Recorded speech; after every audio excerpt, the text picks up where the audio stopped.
En la escuela es el lugar donde aprendemos a valorar.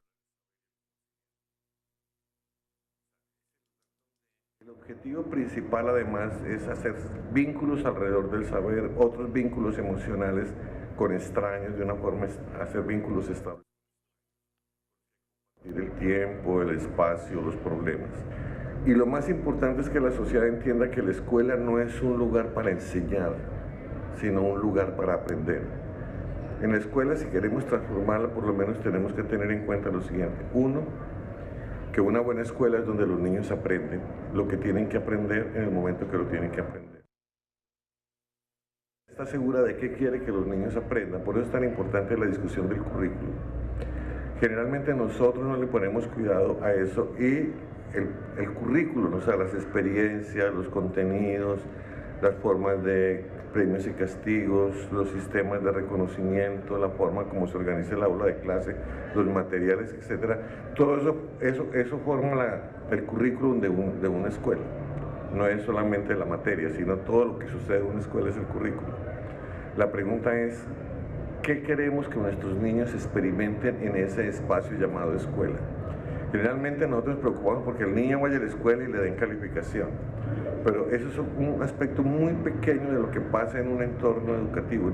Una educación, una escuela es todo un contexto de aprendizaje donde influye la arquitectura, cómo se concibe, el tiempo, cómo se concibe, el espacio, cómo se concibe, los premios que se dan, los castigos que se ponen, cuáles son los estímulos que se dan, cómo se organiza las interacciones, cuáles son los actores que son importantes, cuáles no son importantes, qué opina la gente de ellos, cómo anda la seguridad de la escuela.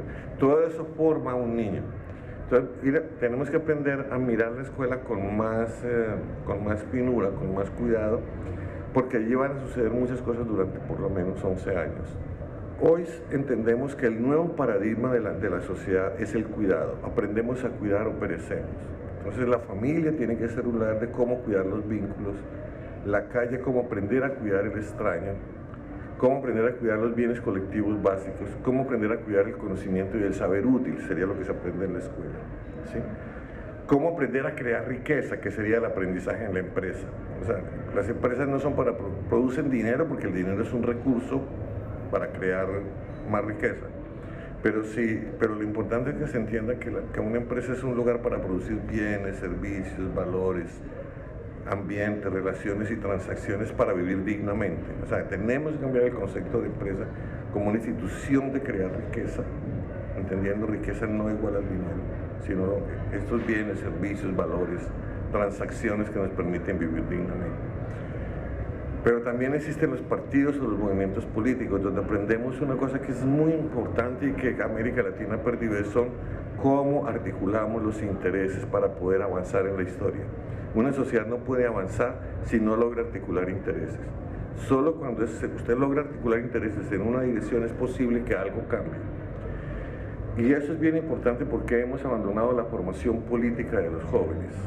Es ese conjunto de cosas actuando en una misma dirección lo que genera una sociedad con determinados valores, con determinada conciencia de sí misma y que es capaz de moverse a través de los procesos educativos. Cuando la familia va con un proyecto ético, los medios con otro proyecto ético, el trabajo con otro proyecto ético, la escuela con otro proyecto ético, la sociedad no se articula, se fractura.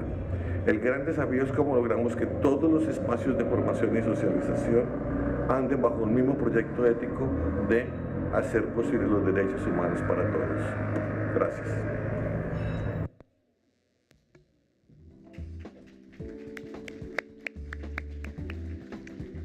Bom dia, pessoal. Bom dia a todos e a todas.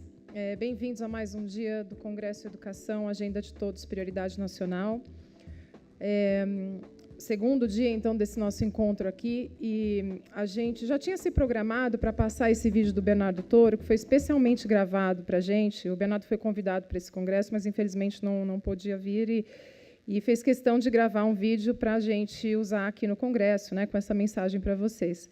E ontem, revisando esse vídeo, a gente se deu conta de que, inacreditavelmente, ele meio que faz uma soma do que a gente falou ontem, né, porque a gente falou bastante dessa questão incrível, né, Raquel?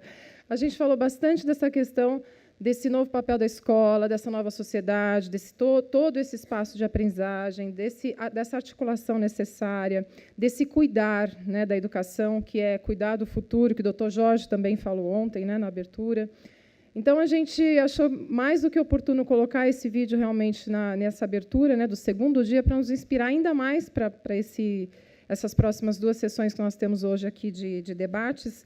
A primeira agora, né, a terceira sessão, falando do sistema educacional, né, e a articulação entre os 3 níveis da federação na garantia de uma educação de qualidade, e a próxima mesa, na parte da tarde, falando sobre, aí trazendo os 3 poderes, né, o legislativo, o executivo e o judiciário, também com foco na articulação necessária entre os 3 poderes, para a gente garantir aí a educação de qualidade com equidade, né. Então, esperamos contar com vocês nessas próximas 2 sessões. Eu vou repassar rapidamente a dinâmica, né, para quem não estava aqui ontem, mas a dinâmica da sessão aqui, ela é basicamente em debate. Então, nós temos o mediador dessa mesa, o jornalista Antônio Góes, do Globo. Ele vai tratar de puxar aí algumas colocações, trazer perguntas, comentários para os nossos especialistas aqui, para os nossos debatedores discutirem. São 3 horas de sessão. Vocês podem participar com as perguntas, né, que estão aí os papeizinhos nas suas sacolinhas. Podem participar com essas perguntas. O pessoal que está assistindo também pela internet, pela transmissão ao vivo, pode mandar também pelo chat da transmissão ao vivo, transmissão online, e pelas redes sociais, né, pelas hashtags. Ontem a gente tinha mais aí de 1.000 pessoas conectadas enviando perguntas, então acho que hoje também aí vamos ter um público virtual bem grande. E as perguntas vão sendo introduzidas aqui no debate. O Góes também vai poder usar algumas perguntas de especialistas, né, que gravaram para a gente também a sua participação. E hoje nós temos também, acho que alguns de vocês aí perceberam que tem uma tradução simultânea, porque temos aqui uma convidada também especial que fala espanhol. Então, se alguém tiver alguma dificuldade aqui, a tradução simultânea está disponível, tá? E, ao final, então, da sessão, o professor Fernando Almeida sobe novamente aqui ao palco para fazer a sua tarefa simples de resumir e fazer aquela síntese que a gente já se acostumou, que é muito boa, dos principais pontos, né, que vão ser discutidos aqui na sessão. Tá? Então, bem, para a gente contextualizar um pouco aqui o tema dessa terceira sessão, então, que vai trazer, né, o papel dos 3 níveis, os 3 entes da federação na garantia de uma educação de qualidade, o contexto que a gente traz é o seguinte. Então, pela lei, os municípios são responsáveis prioritariamente pela educação infantil e pelo ensino fundamental, e os estados pelo fundamental e pelo médio. E a presença da União vem aumentando, seja por apoio técnico, seja pela articulação das ações que envolvem os 3 níveis de governo, ou até mesmo pela redistribuição de recursos. E a gente tem avançado muito nos últimos anos, né, na questão da educação, especialmente na questão da inclusão, mas, notadamente, a questão da desigualdade educacional ainda é um desafio muito grande, muito difícil de superar no Brasil. A gente tem aí o próprio Todos pela Educação, alguns estudos que, enfim, tenho certeza que vocês também têm esses dados de desigualdade regional, né, enquanto crianças aí, em 2011, terminaram o ensino, no 5º ano, terminaram o ensino médio no Sudeste, 50%, o fundamental, 50% sabendo língua portuguesa. No Sudeste, só 20%, aí 29% sabiam língua portuguesa no Nordeste. Então, a gente tem uma disparidade muito grande de aprendizagem no Brasil ainda, e essa mesa hoje, então, que a gente gostaria de tratar aqui é como, efetivamente, esses 3 níveis de governo vêm trabalhando em ações articuladas para garantir que essa desigualdade seja reduzida e, na verdade, eliminada, né? Porque, na educação, a garantia de uma educação de qualidade tem que ser a mesma para todos. A gente tem nessa mesa representantes dos 3 níveis da federação, portanto, União, Estados e municípios, e também vamos ter especialistas, né, que estão tratando aí com a gente de temas como educação infantil, alfabetização, os anos finais do ensino fundamental e ensino médio também, para a gente tentar fazer aí um cenário, né, desses desafios, dos avanços, mas também dos desafios, e os entes da federação poderem trazer a sua contribuição do que já vem sendo feito, o que tem dado resultado, e também aí falar um pouco, talvez, do Sistema Nacional de Educação, do próprio plano, Então, vou chamar, sem mais atrasos aqui, o editor adjunto da editoria de país do jornal O Globo, Antônio Góes, para mediar para a gente essa sessão.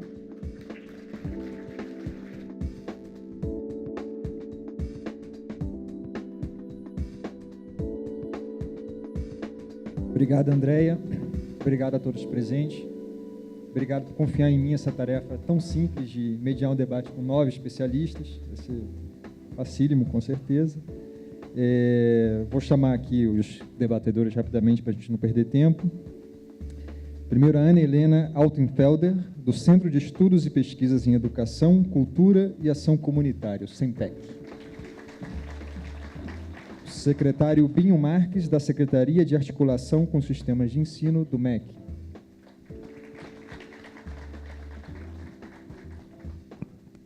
O secretário César Calegari, da Secretaria Municipal de Educação de São Paulo. Secretário Eduardo Deschamps, da Secretaria de Estado da Educação de Santa Catarina e do CONSED. Emiliana Vegas, do Banco Interamericano de Desenvolvimento, BID. Mozar Neves Ramos, do Conselho Nacional de Educação, de Todos pela Educação. Regina Scarpa, da Fundação Victor Stivita. Ricardo Henriques, do Instituto Unibanco. Zilma de Oliveira, do Conselho Municipal de Educação de São Paulo, do Instituto Superior de Educação Vera Cruz. Bem, vamos assistir agora a um vídeo com depoimentos escolhidos nas ruas, feitos especialmente para essa sessão.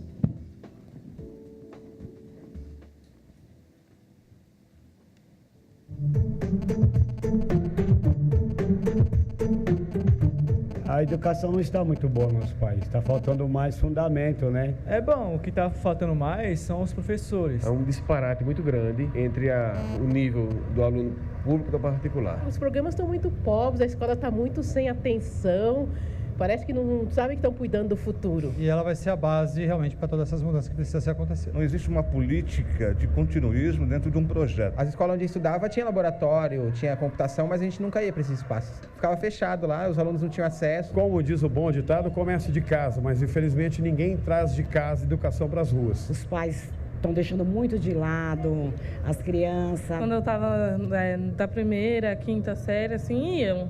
Mas aí depois, quando eu já estava no ensino fundamental, eles não iam muito na reunião, não. Porque eu também não falava para eles ir também. Nas reuniões, realmente, a quantidade de pai que acho que deveria estar na sala presente não tem. Cobrar mais a presença de pai, né? Para poder trabalhar os dois mais juntos, né? Para poder andar melhor, né? Tanto na parte do estudo, quanto na parte de disciplina, eu acho que talvez mudaria um pouco mais, né? O professor não ganha bem. Fica até abaixo de um vendedor, por exemplo, e acaba desestimulando o aprendizado para os alunos. Do começo desse ano já mudou de professora 3 vezes. Independente de você saber ler ou não, você passa de ano. Eu tenho um filho com 26 anos, terminou os estudos, ele não sabe de nada. Senão não teria essa defasagem tecnológica, as empresas precisando, com falta de pessoas capacitadas. Teve as avaliações, mas não sei que nota tirou não, porque eles nem falam.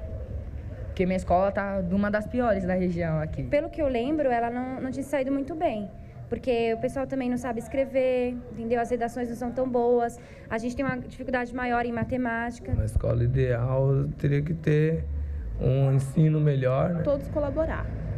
Tanto a escola como os pais. Coisas que fariam com que as crianças quisessem ficar na escola, né? Principalmente ser integral, né? Porque a criançada sai de lá no meio-dia, fica brincando, fica na rua, fica jogando. Começar pela infraestrutura, né? Teria que ter computador, biblioteca. Quadras, esportes, música. Uma educação que preparasse o cidadão. Para quando sair de lá, sair sabendo de tudo, né? Para poder conseguir ser alguém na vida melhor. Pessoas que obedeçam assim, um simples sinal de trânsito, obedeçam às leis, é preciso que seja a base, seja a educação, né? Que é o que tem nos outros países aí que conseguiram, que eram pobrezinhos nos anos 60 que nem a gente, que investiram pesado em educação, enquanto nós ficamos aqui olhando o tempo passar, eu acho, né? A educação está... A educação não vale nada. Seria a educação e transporte. Existe, de fato, um plano para a educação?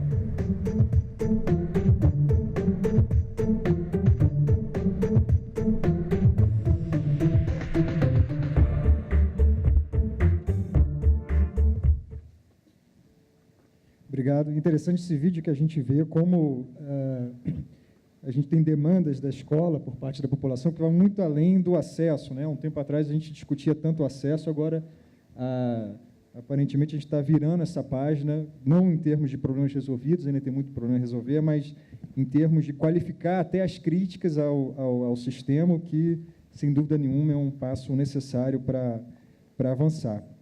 Agora, a pergunta acaba, o vídeo acaba com uma pergunta. Existe, de fato, um plano para a educação? Pergunta também de uma resposta muito simples.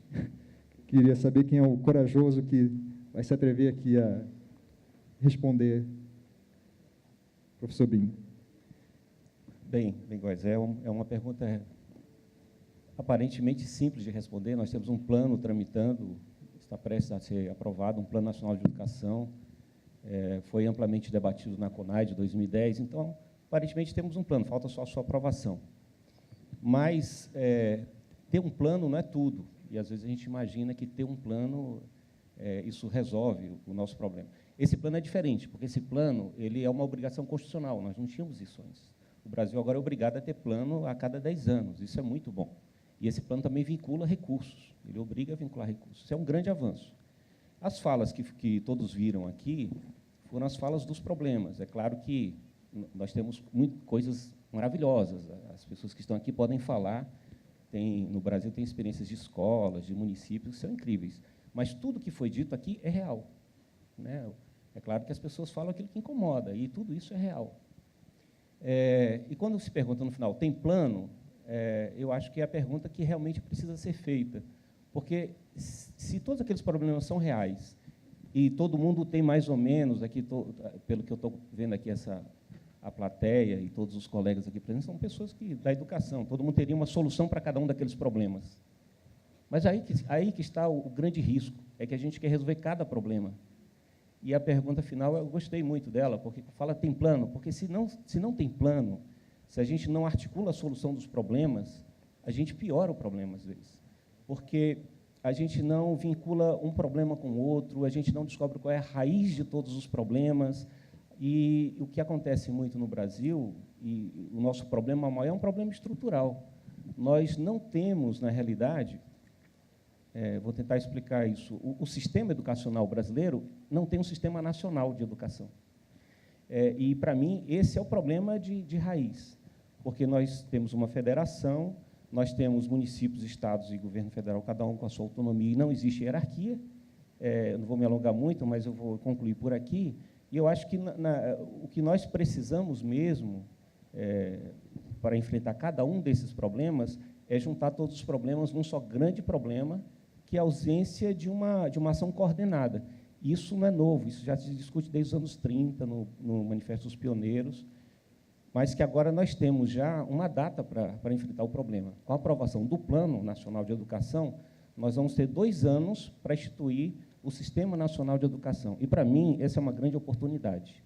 E nós precisamos agarrar essa oportunidade para construir um bom Sistema Nacional de Educação. Agora, todos nós aqui vivemos na década passada a experiência de um plano que virou letra morta. Assim, tivemos um plano na década passada e, ao final da década, quando a gente foi ver o que efetivamente aconteceu com ele, era quase nada. Ou seja, aliás, um plano que parecia até esquecido. As pessoas, nós mesmos da imprensa, fazendo meia culpa, a gente esquecia que ele existia e as coisas iam sendo tocadas e, de repente, 10 anos depois, opa, perdemos aqui o bonde desse plano, não cumprimos quase meta nenhuma. Então, eu queria fazer uma pergunta aqui, abrir, claro, por favor, qualquer um que se sinta à vontade para responder, mas talvez direcionar aqui para o Mozart e para o César Calegari, que tiveram experiência de Secretaria de Educação, no Conselho Nacional de Educação, também no MEC, no caso do Calegari. Aonde que erramos na década passada e como não repetir esse erro? Bom, eu acho que não houve exatamente um erro, né? A tentativa de elaboração de um plano decenal, né? Ele acho que foi bem posicionado, foi um bom plano de educação, aquele que se encerrou há quase 3 anos atrás, mas ele não chegou a coordenar um conjunto de outras posições que são fundamentais dentro de um sistema federativo que temos no Brasil, que é a coordenação efetiva dos planos municipais e planos estaduais de educação. E isso que, de fato, não aconteceu. E também acho que nós acabamos, embora houvesse tentativas, né, tenha havido tentativas, um trabalho de monitoramento melhor, né? E eu acho que aprendemos muito com ele. A nossa tentativa agora de aprovar o mais rápido possível o novo Plano Nacional de Educação, eu vejo que impõe esse tipo de objetivo, né? O que eu gostaria também de complementar, até comentando as várias manifestações no vídeo, é que o país hoje vive uma situação de urgência, né? E os acontecimentos aí que ficaram mais do que exacerbados no mês de junho, e de junho para frente, né, vão colocando a todos aqueles que trabalham com políticas públicas, e entre elas a área da educação, uma situação de ter que responder, e responder com rapidez e com qualidade a essas demandas sociais. Isso talvez venha pelo fato de que, nos últimos anos, uma quantidade enorme de brasileiras e brasileiros tenham experimentado a condição de que é possível ter uma vida melhor, acesso a melhores condições de trabalho, de vida, de oportunidades, e também, evidentemente, pela maneira como o Brasil tem se inserido também, coisa histórica nova, né, na etapa atual de globalização da economia e da cultura. Quer dizer, são movimentos vertiginosos e que afetam a vida dos brasileiros e afetam a vida as condições das políticas educacionais. O que eu quero aqui dizer é que, na área da educação, nós todos sabemos perfeitamente bem, não é área de improvisos, né? Não é área de aligeiramentos. E nós temos que tomar muitíssimos cuidados, né? Aí, mais uma vez, a questão da importância do plano, para que o plano seja também uma proteção contra o aplauso fácil, a medida, né, de curto prazo, sem as consequências que isso pode representar. E, por exemplo, nas áreas municipais, né, hoje em dia, acho que não há lugar no Brasil, nas gestões municipais, onde não há uma pressão, mas uma pressão fortíssima em relação ao atendimento de crianças na educação infantil, sobretudo na modalidade creche, né? Nós vamos ver hoje à tarde, certamente, discutir as questões sobre judicialização, como é que o Poder Judiciário, o Ministério Público vão pressionando, né? E é fácil você responder isso com precarização de qualidade.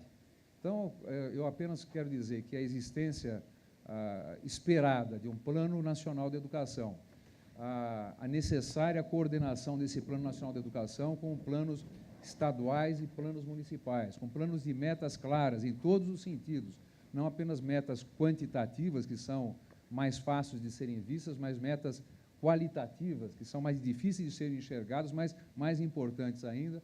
Ela também é uma proteção necessária para que, em matéria de educação, que sempre é uma política de médio e longo prazo, nós possamos realizar aquilo que a sociedade espera de todos nós, mas realizar isso com qualidade. E aí envolve todo esse trabalho de coordenação de fatores de produção do serviço educacional. Bom, eu vou discordar o iniciozinho da fala do César. Acho que o plano anterior, ele não tinha foco, César, e ele não foi discutido amplamente com a sociedade. E não foi feita uma avaliação regular dele ao longo dos 10 anos.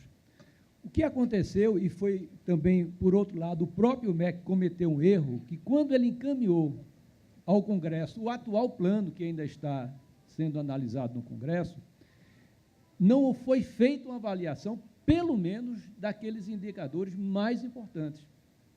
É tanto que ele chega lá no Congresso, isso foi uma falha grave e que atrasou, em parte, a discussão do atual plano, sem uma análise dos 10 anos anteriores. E isso foi solicitado pelos movimentos e pelo próprio Congresso. O MEC deveria ter feito esse dever no final, agora, do último plano. Uma análise, um diagnóstico do que avançou, do que não avançou, e para exatamente também dar foco no atual plano que está sendo discutido. O atual plano, eu acho que ele tem alguns méritos muito importantes. Poucas metas, 20 metas, mais de 200 estratégias, é bem verdade, mas isso é a parte meio. Então, com poucas metas, talvez a gente consiga ampliar o diálogo, porque o grande problema é que, não obstante ele ter sido discutido amplamente, como disse o Binho, na CONAI, mas a CONAI são os mesmos falando para os mesmos. A sociedade, a percepção dela, da sociedade, é que isso não chega até ela. Chega para a gente que faz a educação. Mas a sociedade, a percepção que ela tem é de que não tem plano. Então, a gente precisa criar uma tecnologia que leve essas discussões dos que fazem educação para o seio da sociedade. Se a gente não conseguir tornar a educação, de fato, através de um plano, uma estratégia não de governo ou de governos, mas uma estratégia de sociedade, e para isso a gente vai ter que ter uma tecnologia de comunicação permanente com a sociedade. E pode ser feito como isso? Primeiro, não esperar os 10 anos para avaliar o plano. Aí o leite é derramado e paga o último governo, que não quer pagar a conta. E foi isso que aconteceu. Então, a gente precisa, pelo menos a cada 2 anos, avaliar como anda as 20 metas. E responsabilizar, porque eu aprendi na vida, se não tiver responsabilização, a gente não vai ter consequências. Não tendo consequências, vamos continuar avançando na medida em que as coisas vão caminhando. E aí nós vamos perdendo as crianças, os jovens, e não há mais tempo a perder. A gente está vivendo uma janela demográfica nesse país. E esse plano tem uma enorme responsabilidade de dar conta dessa janela demográfica. E, para isso, eu acho que seria fundamental criar uma estratégia de relação com a sociedade e responsabilizar, e, para isso, o regime de colaboração precisa ser instituído, porque esse é um outro problema. A gente tem uma república, tem um Estado federativo, mas se a gente também não olhar de quem deve ser a responsabilidade, porque a gente vai continuar sempre colocando para o outro a responsabilidade. Então, eu acho que a gente tem uma janela interessante de oportunidade para uma janela demográfica. Concordo com o Binho no que ele diz do plano, mas se esse plano ficar muito endógeno dos que fazem educação, estaremos falando para nós mesmos. E a educação tem que ser uma responsabilidade de todos. E esse é o desafio do atual plano. Góes, eu queria fazer algumas observações em relação à questão do plano. O plano, na verdade, ele tem metas, um plano, qualquer plano que você tiver, ele tem metas, ele tem estratégias, ele tem ações. O grande problema que a gente enfrenta hoje é que a gente ainda fica muito na discussão de meta e estratégia e acaba esquecendo de organizar como essas ações que vão levar aquelas metas vão chegar.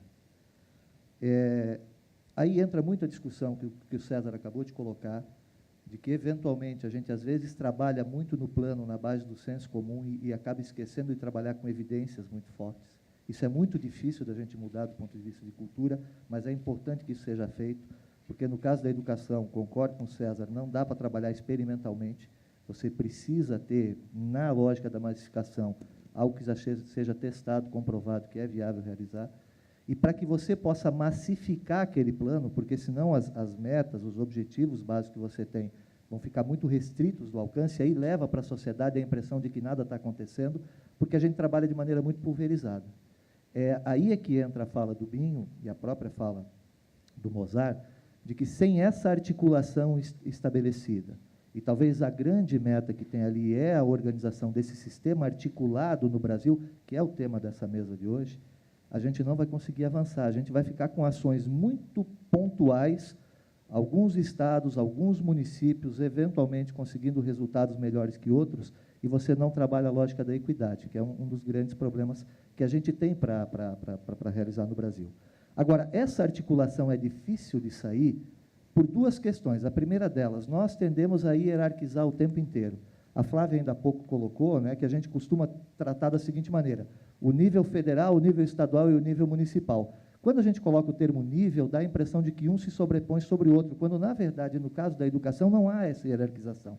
Você tem atribuições diferenciadas para cada um dos entes federados. Então, com essas atribuições diferenciadas, você precisa trabalhar de forma matricial, e a mente humana não trabalha de forma matricial, ela tem dificuldade para fazer isso. Então, o grande desafio que a gente tem para tornar as metas, as estratégias viáveis e execuíveis, realizáveis, no âmbito da educação brasileira, é conseguir fazer essa grande pactuação, digamos, entre cada um dos entes federados, para conseguir realizar um trabalho matricial, em conjunto, de realização daquelas metas. Porque não é muito difícil, gente. As metas, eu estou vendo aqui as 5 metas do todos, as metas são aquelas ali. Não é muito diferente disso. A gente pode desdobrar algumas delas em algumas metas adicionais, mas a gente sabe o que a gente precisa fazer com a educação brasileira. O nosso problema é como fazer. E, a partir do momento do como fazer, como massificar isso, porque o grande nó da educação brasileira é a massificação, fazer com que boas experiências, boas práticas possam chegar a todos os brasileiros, a todos os municípios e a todos os estados, né? Essa é a contribuição que eu queria dar aqui no início. Ricardo, por favor. Só queria, dado que os secretários todos falaram, e, evidentemente, reconhecendo os avanços nós fizemos na educação e no campo social, a discussão que o Binho traz de um sistema nacional, que eu acho que é o âncora, deveria dialogar com a cultura que nós temos de política pública no campo social e no campo educacional. Ela, infelizmente, apesar dos inequívocos e incontestáveis avanços do último período, dos últimos 20 anos, dos últimos 10 anos, nós continuamos numa cultura de abordar o social e a educação por uma visão fragmentada, setoralizada, com isolacionismos radicais entre setores e ainda com uma compulsão da paternidade enorme que faz com que a descontinuidade se repita. Então, acho que o desafio de constituição do plano, que é absolutamente necessário para viabilizar esse sistema nacional, passa na ideia de estar trocando a roda, aquelas imagens todas, passa por imediatamente se enfrentar, a partir do campo da educação, esses nossos desafios estruturais. Se a gente não der conta disso, se a gente achar que a declaração, o enunciado do plano, elegante, bem constituído, participativo, poderia ter sido melhor, poderia ser com as metas, com os procedimentos. Mas se a gente não conseguir dar conta de fazer o que o Mozart falou, responsabilização, dar conta de um arranjo federativo que já está definido o regime de colaboração, mas exercitar isso, nós vamos passar uma década e cair nessa mesma armadilha. Isso implica monitoramento forte, de todo e contínuo.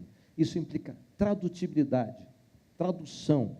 Isso tem que ser rebatido na rede como um todo e chegar na escola. Se a gente não conseguir traduzir essa ideia, que é muito elegante, fundamental e incontornável da meta, em algo aplicável no cotidiano escolar, isso não dá certo. E, evidentemente, há que se dar o salto em direção madura de uma rede nacional, de um sistema nacional, em que cada ente faz a sua parte, que dialoga e disputa menos periferia e passa a disputar o aprendizado dos meninos e das meninas e a capacidade de a gente chegar nisso aí que foi discutido ontem à tarde e que a gente vai discutir mais, na qualidade da educação. A gente sabe que a gente deu passos, a gente sabe que teve avanços, a gente não monitorou direito, como o Mozart falou. Agora, é só um passo necessário, mas estritamente insuficiente. A gente tem que rebater esse plano numa operação que dê conta de enfrentar uma cultura que é contra a cooperação, uma cultura que resiste a isso, que faz enunciados abstratos sobre a autonomia da escola, não vincula a autonomia com capacidade de transformação, que não responsabiliza de forma operacional no cotidiano os vários atores. Então, a gente tem que ser capaz de dar conta dos modos de fazer. E acho que isso é um baita desafio para as 3 esferas e aí para o resto da sociedade como todo. Binho estava querendo só responder o Mozart, pelo que eu entendi, né? Na realidade, deixar o Mozart mais tranquilo e dar uma boa notícia para todos também, porque o Mozart tem razão quando ele se preocupa com o monitoramento do plano, sobre como que foi tratado, como foi a articulação entre as 3 esferas, e aí, reforçando aqui também a fala do Eduardo, né, as 3 esferas, não os 3 níveis, que é o seguinte, a Undime concede à UNCM, que é dos Conselhos Municipais de Educação, o Fórum dos Secretários Estaduais, está aqui o Maurício, presidente do Fórum dos Secretários Estaduais, e o MEC conseguiu organizar um material que é muito interessante no sentido de alinhar os planos. Isso para evitar o que nós tivemos no plano passado. Então, assim que for aprovado o Plano Nacional, nós já estamos com o material todo pronto, aí é a boa notícia para todos, que cada município brasileiro, nós temos a informação de como ele está com relação a cada uma das metas, pegando o Censo 2010, PNAD, as informações do INEP. Então, nós temos como ele está com relação a cada uma das 20 metas. E a preocupação do Ricardo, de traduzir, e de todos que falaram aqui, né, de traduzir essas metas, de chegar na escola, na sociedade, nós também montamos um documento que tem uma página para cada uma das metas. que explica muito claramente para a sociedade o que ela significa, como que ela pode ser trabalhada, como pode ser o envolvimento de todos. E tem links também, se quiser saber mais, onde você vai procurar. Esse material está pronto para entrar já no site do MEC, ser disponibilizado para todos. Então, isso é muito importante. Agora, mais importante do que tudo isso,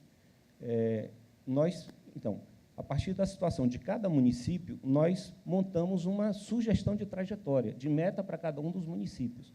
Porque a gente vê assim, por exemplo, 50% de acesso à creche é a meta do BNE, né? Mas isso não é igual para todo município. Então, você tem que saber onde ele está para saber qual vai ser a meta do município. Por isso que é difícil. Você tem um plano nacional, mas é uma meta média, a meta do Brasil. Mas qual é a meta de cada um? Então, nós temos uma sugestão de metas para cada um dos municípios. E montamos uma rede que está sendo capacitada no Brasil inteiro, que vai fazer o trabalho de construção de cada plano municipal em articulação com os secretários estaduais e com as undines em cada estado. E aí começa uma pactuação, para não ser fragmentado, não ser hierarquizado e não ser de cima para baixo feito pelo MEC. Então, é construído juntos isso. E, para finalizar, o monitoramento. Quer dizer, o INEP já está trabalhando, numa equipe liderada pelo Moreno, um sistema de monitoramento de cada uma das metas.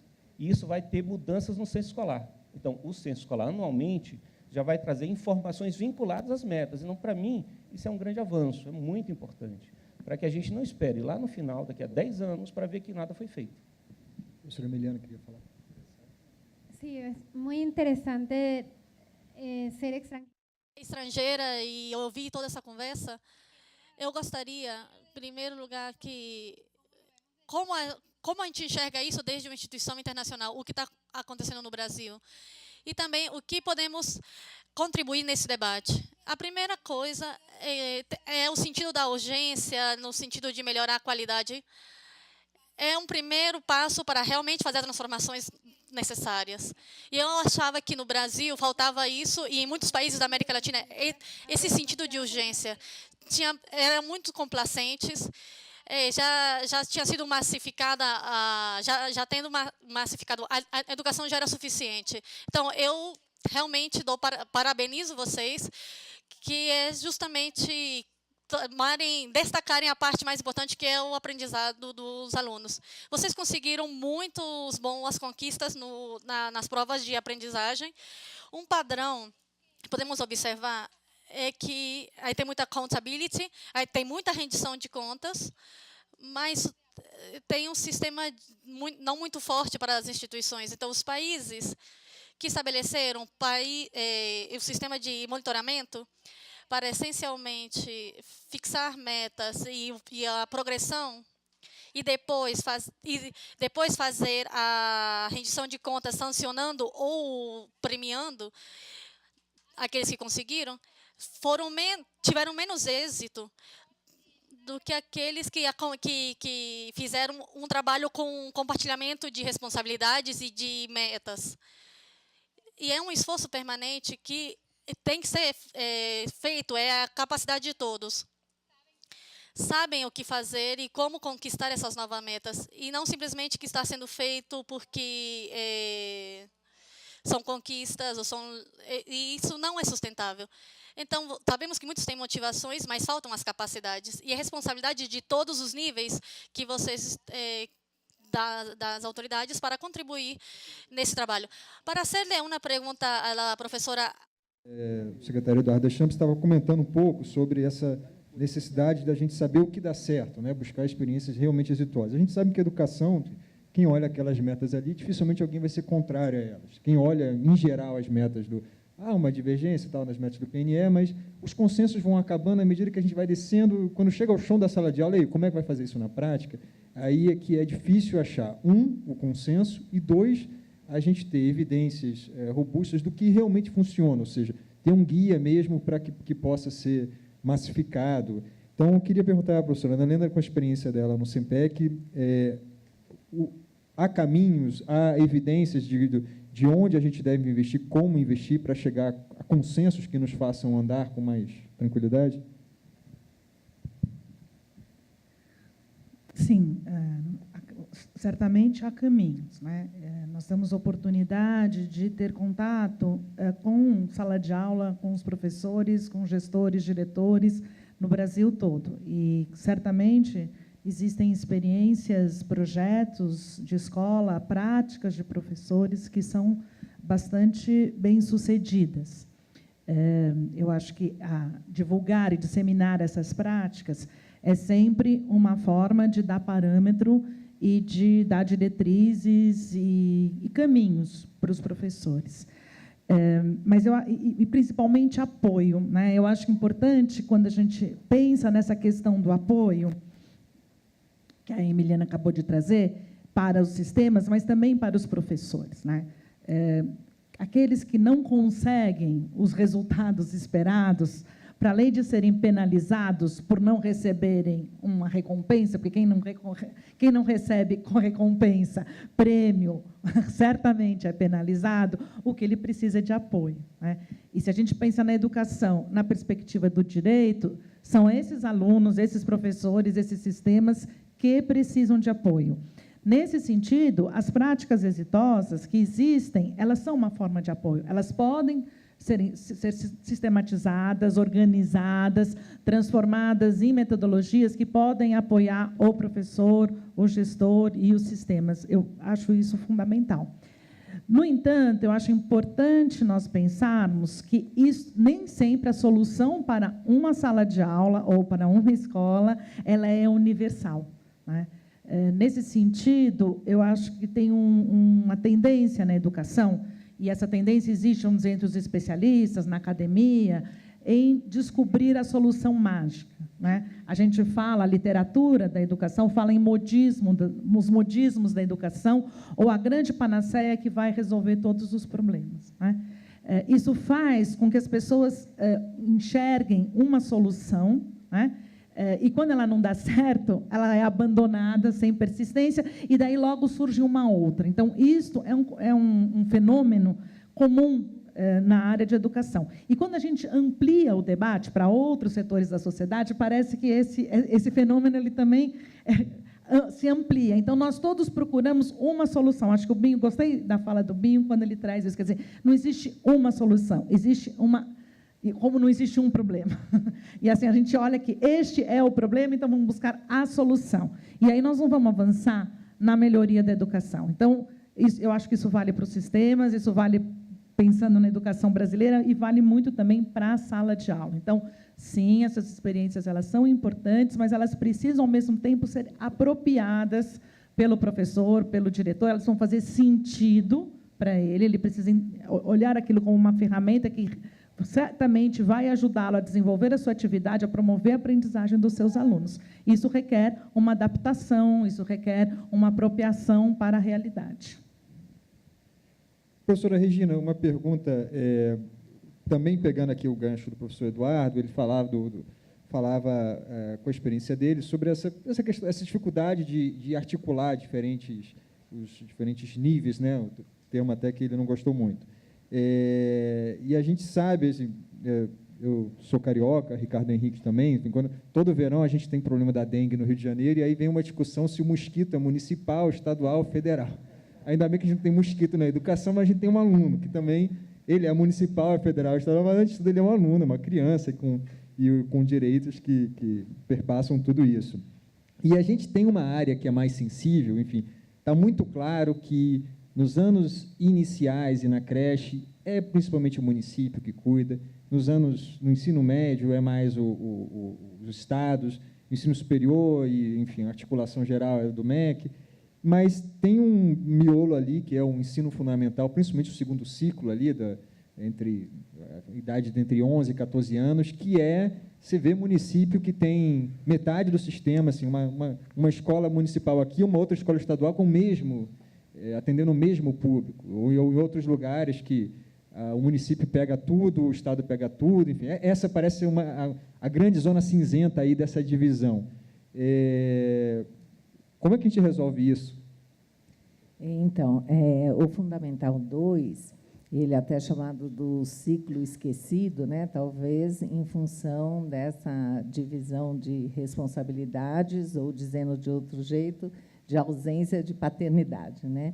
Então, nós fizemos uma pesquisa recentemente, junto com a Fundação Carlos Chagas, né, a Fundação Vitor Tifta, para tentar conhecer melhor esse segmento de ensino, né?